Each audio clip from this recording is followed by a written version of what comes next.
Chào các bạn, tháng Giêng là tháng ăn chơi, mình lại nói về chuyện ăn uống. Đối với những bệnh thông thường, mình vẫn thường đưa ra những cái giải pháp từ đơn giản đến phức tạp của diện chẩn. Nhưng đối với căn bệnh thừa cân này, mình muốn đưa vấn đề thực dưỡng lên hàng đầu. Mình muốn các bạn có thời gian để tư duy xem cái mong muốn giảm cân của mình đã đủ lớn chưa, đủ để chiến thắng bản thân mình chưa. Khi bị thừa cân là chúng ta đã ăn một lượng thức ăn nhiều hơn nhu cầu của cơ thể. Mình nói điều này vì có nhiều bạn vẫn thường nói là ăn không nhiều mà vẫn lên cân. Chỉ trừ một số ít người bị trường hợp này là do rối loạn đặc biệt về nội tiết tố, còn thì hầu hết đối với những cái năng lượng dư thừa sẽ được cơ thể chuyển hóa và tích trữ dưới dạng mỡ làm chúng ta tăng cân. Để giảm cân hiệu quả, chúng ta cần thứ nhất nhai kỹ. Nó sẽ giúp chúng ta hấp thu tốt hơn, làm mau no và do đó giảm được cái lượng thức ăn đưa vào cơ thể. Thứ hai, nhịn ăn gián đoạn. Đầu tiên chúng ta nhịn ăn 12-12, có nghĩa là chúng ta cho cơ thể nghỉ ngơi 12 giờ. Thí dụ như ngày hôm trước chúng ta ăn xong vào 7 giờ tối thì đến 7 giờ sáng hôm sau chúng ta mới ăn lại. Việc thực hiện này có vẻ dễ dàng.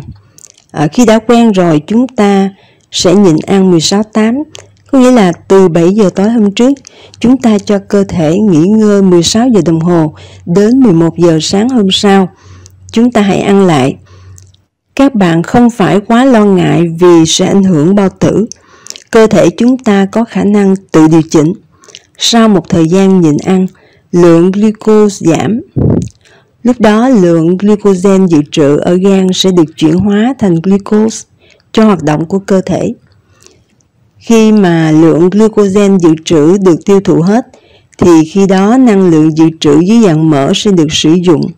Và nếu chúng ta nhịn ăn được đến giai đoạn này, quá trình giảm cân mới có hiệu quả. Thậm chí chúng ta không cần vận động để tiêu hao năng lượng. Nếu mỗi sáng chúng ta vẫn đi tập thể dục, sau đó trở về tiếp tục với một ly sữa, một tô phở, thì mình không hiểu mục đích tập thể dục để làm gì.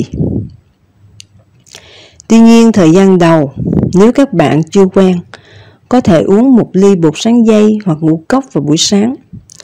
Hãy tạm quên đi lời khuyên của bác sĩ là hãy ăn sáng như vua vì nó đã làm cho các bạn có kết quả không mong muốn. Buổi sáng ăn phở, hủ tiếu, cơm tấm, nó sẽ làm chúng ta buồn ngủ, khó tập trung cho công việc.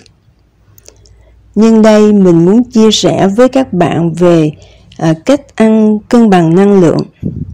Thường mình ăn tối vào khoảng 4 đến 5 giờ. Qua ngày hôm sau, buổi sáng khi thức dậy khoảng 5 giờ mình uống một ly nước ấm. Khoảng 7 giờ sáng thì mình uống một ly bột sắn dây.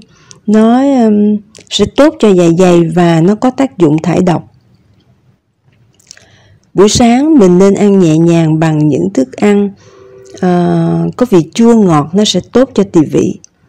Thí dụ như trái cây, nước ép hoặc sinh tố trái cây. Có nhiều loại trái cây từ bưởi, ổi, chuối, xoài, mít, đu đủ, khóm vân vân, cho đến táo, nho, kiwi, bơ, dâu.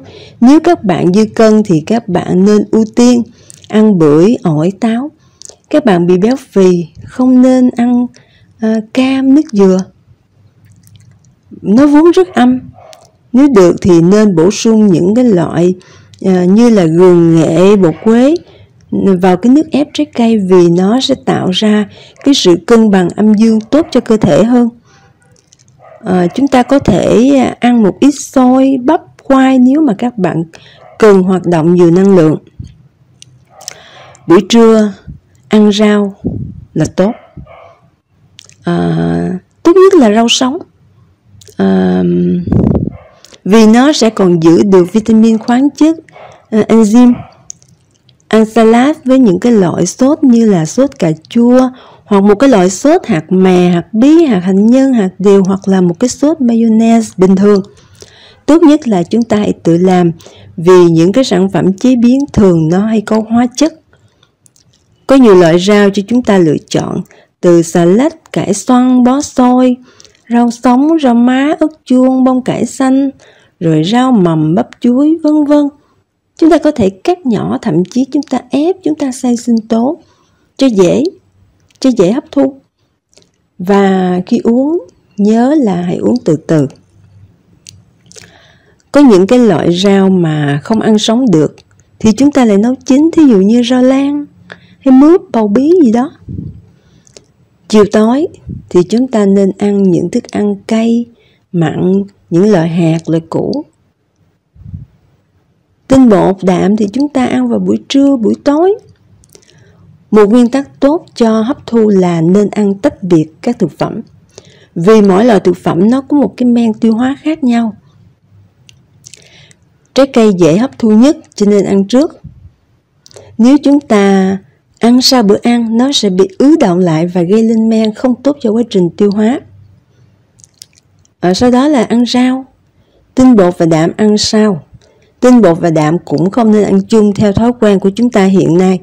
Tinh bột nó vốn cần được nhai kỹ ở miệng để mà cái men amylase của nước miếng phân hủy tinh bột thành glucose. Nó vốn là ở môi trường kiềm. Còn thịt thì nó sẽ phân hủy tốt hơn ở môi trường axit của dạ dày. Ngoài nhai kỹ và thực hiện nhịn ăn gián đoạn, để giảm cân hiệu quả, các bạn nên thay gạo trắng bằng gạo lứt. Nhiều bạn nói là không có thời gian nhai, cũng như là gạo lứt cứng khó ăn. Thực ra cái khó nó từ trong suy nghĩ của các bạn. Mình ăn gạo lứt và mình thấy nó rất là dễ ăn, và thậm chí nó ngọt ngào hơn là gạo trắng nhiều. Các bạn biết chỉ cần ăn một chén gạo lứt nó bằng 5 chén gạo trắng. Một tuần mình chỉ nấu có một nồi cơm gạo lứt thôi, mình nấu mỗi lần nửa chén gạo, mình chia làm 2 lần ăn. Mỗi lần như vậy mình ăn một chén cơm không đầy, và nó khoảng chừng 10 muỗng cơm thôi. Mỗi muỗng mình nhai trong vòng 5-10 phút. Nếu có thời gian, còn nếu không có thời gian thì một muỗng chỉ cần nhai tích cực 1 phút là đủ. Và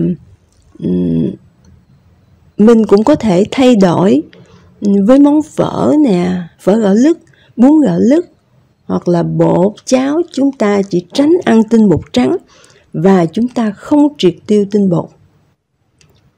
Hiện nay có nhiều trường phái ăn uống khác nhau.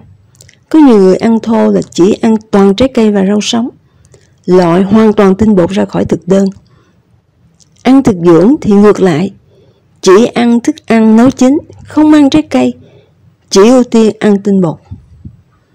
Có hợp lý hay không khi mà ai cũng nói rằng ta đã đúng? Phải có người không hoàn toàn đúng, phải không? Mình là một người sống trung dung, mình chọn con đường trung đạo. Có thể cách ăn này phù hợp cho người này mà không phù hợp cho người khác, hoặc phù hợp trong thời điểm này mà không phù hợp ở thời điểm khác. Mình thí dụ, một người béo phì BMI đã đến con số 30, không còn tự tin với bản thân, với cuộc sống nữa. Các bạn hãy tin vào thực dưỡng. Chỉ một tuần ăn số 7, tức là ăn thuần gạo lứt, các bạn sẽ thấy kết quả tích cực bất ngờ. Nếu ăn được vài ngày thì chúng ta tiếp tục. Nếu không, các bạn có thể ăn ra đúng cách và cố gắng duy trì thay gạo trắng bằng gạo lứt. Các bạn có thể yên tâm. Khi đạt được cái kết quả cân nặng, các bạn có thể tìm một cách ăn thích hợp nhất với cơ thể. Vấn đề là chúng ta phải biết lắng nghe cơ thể.